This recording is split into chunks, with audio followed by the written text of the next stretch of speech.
नमस्कार दोस्तों, आज की इस वीडियो में हम बात करने जा रहे हैं उत्तराखंड की चारधाम यात्रा की। हर साल की तरह इस साल भी चारधाम यात्रा की शुरुआत अक्षय तृतीया वाले दिन से होने जा रही है। आज की इस वीडियो में हम आपको इस यात्रा को करने का सबसे आसान तरीका बताने जा रहे हैं। ये यात्रा शुरू कहाँ से करनी है, कहाँ कहाँ आपको रुकना होगा, कौन सा धाम पहले जाना होगा, यात्रा का रजिस्ट्रेशन कहाँ और कैसे होगा। अगर आपको हेलीकॉप्टर से चारधाम यात्रा करनी है तो हम उसके बारे में भी आपको बताएंगे। साथ ही साथ इस यात्रा के दौरान और भी जो देखने लायक चीज़ें आपको रास्ते में मिलेंगी, हम उसके बारे में भी आपको बताएंगे।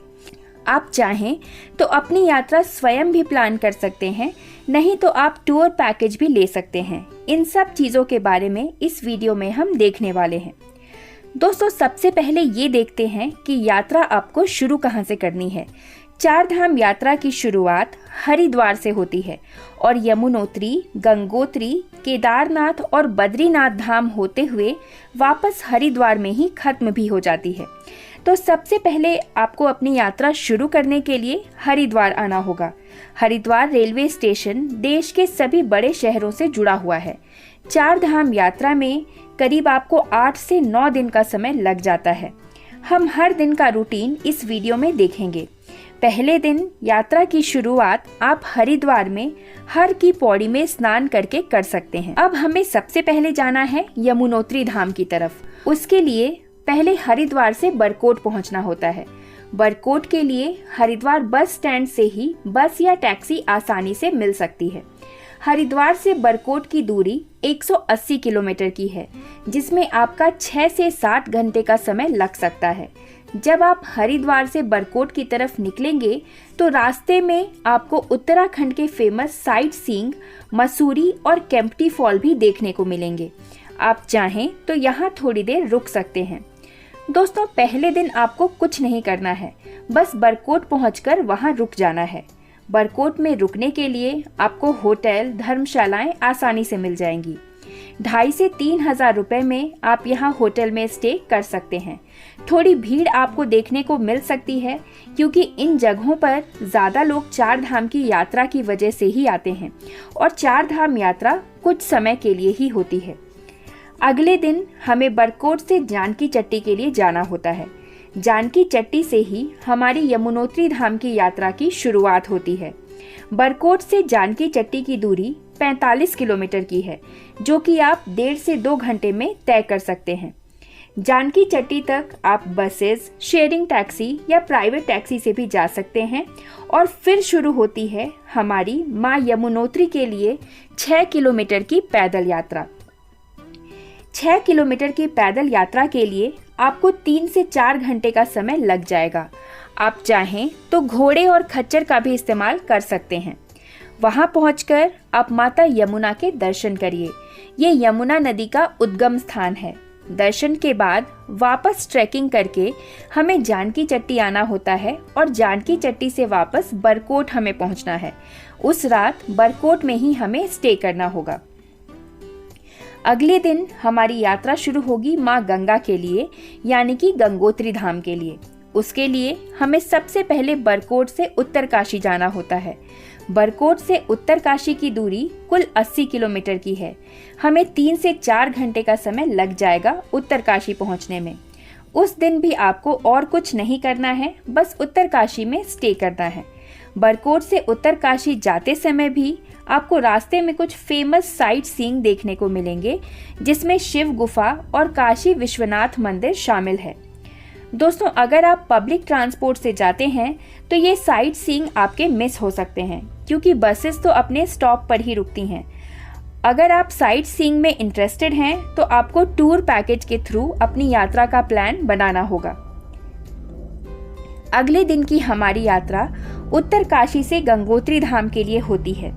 ये दूरी 100 किलोमीटर की है, जिसमें 4 से 5 घंटे लग सकते हैं। गंगोत्री तक पहुंचने के लिए आपको किसी तरह की कोई ट्रैकिंग नहीं करनी है। गंगोत्री धाम तक आप गाड़ी से पहुंच सकते हैं। गंगोत्री धाम पहुंचकर आप माता गंगा के दर्शन करिए। माता गंगा का आशीर्वाद लीजिए। दर्शन के बाद आपको वापस उत्तरकाशी आना होगा। जब आप वापस उत्तरकाशी आ रहे होंगे तो रास्ते में आपको बहुत सुंदर नज़ारे मिलेंगे हर्षिल वैली के। वहां आप कुछ समय बिता सकते हैं। उस रात हमें उत्तरकाशी में ही स्टे करना है। तो दोस्तों, इस तरह से हमारी 2 धामों की यात्रा पूरी हो चुकी है।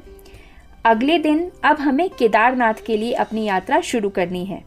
इसके लिए हम अगले दिन उत्तरकाशी से गुप्तकाशी या फिर फाटा तक जाएंगे। उत्तरकाशी से फाटा तक की दूरी 220 किलोमीटर की है, जिसमें हमें 10 से 12 घंटे का समय आराम से लग जाएगा। अब हमें उस दिन फाटा में ही पहुंचकर स्टे करना है। कोशिश करें कि आप रात में जल्दी सो जाएं, क्योंकि अगले दिन हमें अर्ली मॉर्निंग केदारनाथ के लिए अपनी यात्रा शुरू करनी है। अब अगले दिन हमारी यात्रा शुरू होगी देवों के देव महादेव के धाम केदारनाथ के लिए। उसके लिए हमें फाटा से सोनप्रयाग तक जाना होता है। सोनप्रयाग तक आप अपनी गाड़ी से जा सकते हैं, लेकिन सोनप्रयाग से आगे गौरीकुंड के लिए हमें गवर्नमेंट जीप को लेना होता है। गवर्नमेंट जीप में आपको 50 से 60 रुपए चार्ज किए जाएंगे और आप गौरीकुंड पहुंच जाएंगे। गौरीकुंड वही जगह है जहां से आपकी केदारनाथ के लिए पैदल ट्रैकिंग शुरू हो जाती है। गौरीकुंड से हमारी 16 किलोमीटर की चढ़ाई शुरू होती है केदारनाथ धाम के लिए।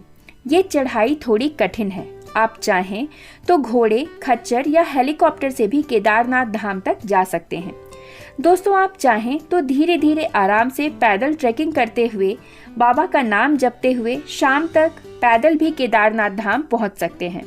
उस रात बाबा के दर्शन वगैरह करके आप वहां पर ही स्टे करिए, क्योंकि इतनी कठिन चढ़ाई के बाद सेम डे वापस आना थोड़ा मुश्किल होता है।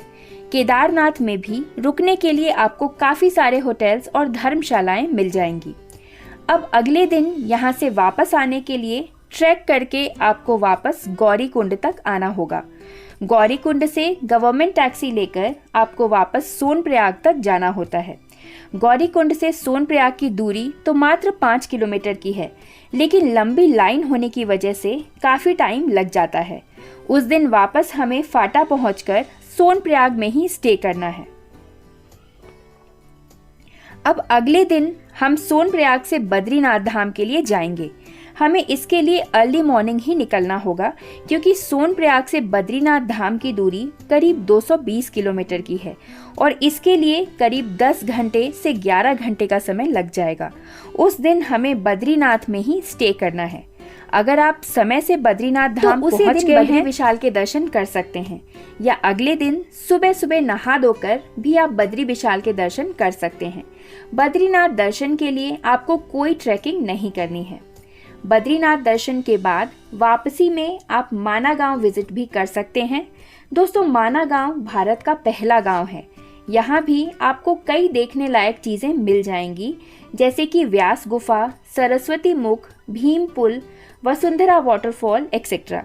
ये सारी चीज़ें घूमकर हमें वापस आना है अपने स्टार्टिंग पॉइंट हरिद्वार के लिए। लेकिन दोस्तों, यहाँ से एक ही दिन में हरिद्वार का रास्ता काफ़ी लंबा है, तो आप रास्ते में रुद्रप्रयाग या फिर श्रीनगर में भी स्टे कर सकते हैं। जब आप बद्रीनाथ से हरिद्वार आ रहे होंगे तो रास्ते में आपको पंचप्रयाग का संगम भी देखने को मिलता है। अब अपनी यात्रा के आखिरी दिन हम निकलेंगे श्रीनगर से हरिद्वार के लिए। रास्ते में हमें मां धारी देवी मंदिर और पंचप्रयाग भी देखने को मिलते हैं। पंचप्रयागों में हमारे नंदप्रयाग, विष्णुप्रयाग, कर्णप्रयाग, रुद्रप्रयाग और देवप्रयाग शामिल हैं। इन सब के दर्शन करते हुए हम इस दिन हरिद्वार पहुंच जाएंगे। ये हमारी 9 रातों और 10 दिन की यात्रा पूरी हो जाएगी। अब बात करते हैं कुछ ज़रूरी पॉइंट्स की। सबसे ज़रूरी है यात्रा का रजिस्ट्रेशन। आप दी गई वेबसाइट पर जाकर यात्रा का रजिस्ट्रेशन करा सकते हैं। रजिस्ट्रेशन के लिए आपको यात्रा डेट्स, फोटो और आधार कार्ड शेयर करना होता है। कुछ ज़रूरी चीज़ें भी आपको यात्रा के दौरान अपने साथ रखनी है, जैसे कि गर्म कपड़े, पानी की बोतल, अपनी दवाइयाँ, पावर बैंक, ड्राई फ्रूट्स। दोस्तों, ट्रैकिंग के लिए आप अच्छे शूज़ का ही इस्तेमाल करिए, क्योंकि बारिश इत्यादि की वजह से यात्रा के दौरान फिसलने का डर हमेशा बना रहता है। इसके अलावा रेन कोट, वाटरप्रूफ बैग और ट्रैकिंग स्टिक भी आपको अपने पास रखनी होगी। यात्रा में बारिश का कोई ठिकाना नहीं होता, कभी भी मौसम खराब हो जाता है और बारिश हो जाती है। थोड़ा कैश भी आपको अपने पास रखना होगा, क्योंकि मोबाइल नेटवर्क हर जगह नहीं आने की वजह से ऑनलाइन पेमेंट में भी कभी कभार दिक्कत आती है। दोस्तों, अगर यात्रा के कॉस्ट के बारे में बात करें तो ये डिपेंड करता है कि आप कौन सी गाड़ी से अपनी यात्रा कर रहे हैं और कितने लोग एक साथ ये यात्रा कर रहे हैं। अगर एक गाड़ी में ज़्यादा लोग यात्रा करते हैं तो पर पर्सन कॉस्ट थोड़ी कम हो जाती है। तभी भी ऑन एन एवरेज मान के चलिए कि 25 से 30 हज़ार का कॉस्ट पर पर्सन आएगा आपकी 4 धाम की यात्रा के लिए। तो दोस्तों, इस वीडियो में हमने आपको 4 धाम यात्रा से जुड़े सारे पहलुओं को बताने की कोशिश की है। अगर ये वीडियो आपको पसंद आई हो तो इस वीडियो को एक लाइक ज़रूर करें, कमेंट में हर हर महादेव लिखें, और अगर आपको यात्रा संबंधित कोई भी सवाल पूछना है तो आप कमेंट करके हमसे सवाल पूछ सकते हैं। वीडियो अगर आपको पसंद आई हो तो इसे एक लाइक ज़रूर करें और ऐसे ही अन्य वीडियोज़ के लिए हमारे चैनल पर बने रहें। धन्यवाद।